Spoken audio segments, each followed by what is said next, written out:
Well, let's go to the edge of the trading floor and check in with Scott Gecas with Walsh Trading. He is here with us. Scott, it's good to have you here with us today. What's volume been like over here in the grain market?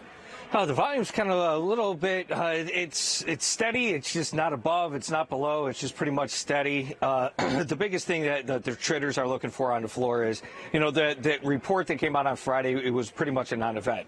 So after that big sell-off on Thursday, going into the report, it took the whole wind out of the sails. Didn't really have that too big of a swing one way or the other. It was pretty much, you know, in line with estimates. Some of the estimates came in on the low sides, more or less though within the range. So not a lot to talk about between Friday and now. Volume is pretty much a little bit lower on the lighter side, but as far as the option volatility, we've seen the option volatility come in pretty hard as well after the Friday report. You know, that unknown factor, as soon as it becomes known, that's when the volatility crush happens.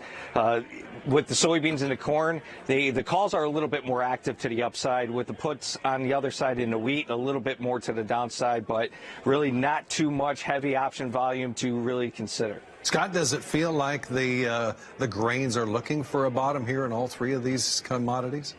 Well, with the grains in particular, you're looking at the 9 cent level, 900 level in soybeans, and you're looking at the 370 level as far as corn, and about the 510 level in wheat. So those are major levels. We're going to see how they close. We need to close above them to have that bullish tone. If we do have that pierce or close below it, you'll see a spike in volume as well as a spike in volatility. Okay, Scott, don't go anywhere. We're going to take a real quick break. When we come back, we'll talk about the livestock trade. That's straight ahead. Stay right here with us on the Market Day Report. Let's check out what's going on with the futures in the livestock market. The live cattle market was actually lower early on in the session today, while the feeder cattle market was on the higher side. Right now, though, as we get a closer look, we see where the live cattle has kind of found some firmness here. April up 5 at 127.97. The June fats are at 118.10. That is unchanged and 32 cents away from the top. We're just about a little toward the higher end of the trading range, actually. The October is up 13. Now, as far as the feeder cattle market is concerned, all of these contracts are higher, with the March up 30 at 144.40, April up 50 at 146.40, and the May up 50 at 147.40. So pretty tight range here between April and May. The lean hog complex is now on the higher side all the way across the board, with April up 45 at 58.88, May hogs up 40 at 66.80, and June up 70 at 75.08. So let's go back to the edge of the trading floor at the CME Group in Chicago. Scott Gecas is still here with us with Walsh Trading.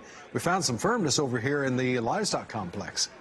Yeah, the livestock complex is a little odd. So the cattle market in general, it's defying the whole fundamentals. So you have the second quarter production, it's going to be the highest in about 11 years. Now that's confirmed by the higher slaughter rate as well as a higher production. You know, typically with a more supply, less demand, you're going to see a little bit of pullback. That is not the case for this.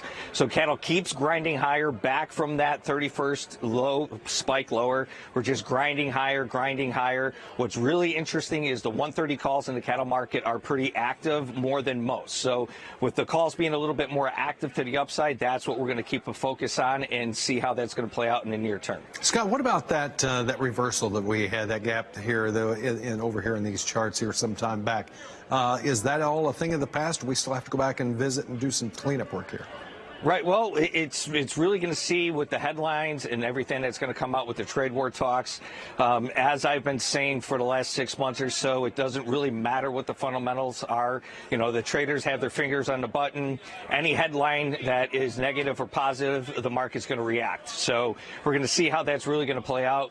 Today is pretty much a slow news day unless if something comes out within the next hour or so. But we're going to see how that's really going to play out. On the hog market, though, the chart on a technical basis is absolutely broken. We have to hold that 55 level in the near-term contract. If we do not, we have a lot of room to run. We could test all the way down to 50 if we get a little bit more follow-through. But either way, you're going to see a volume spike as well as a volatility spike. Is the financial market playing any factor at all in this protein complex? You would say yes on one side, no on the other. It just depends on who you talk to. The U.S. dollar is definitely going to be a factor. The U.S. dollar has been strong for about the last 8 straight days, so that has a little bit of a negative tone when you're looking at some of the commodities. But overall, it's really much a non-factor, especially today. Today's all the markets are pretty flat except for oil, which that is the biggest news stories all around the headlines. So we're going to keep an eye on that as well. Scott, always good to visit with you. Thank you very much. Scott Gecas with Walsh Trading here to join us at this part of the day. And we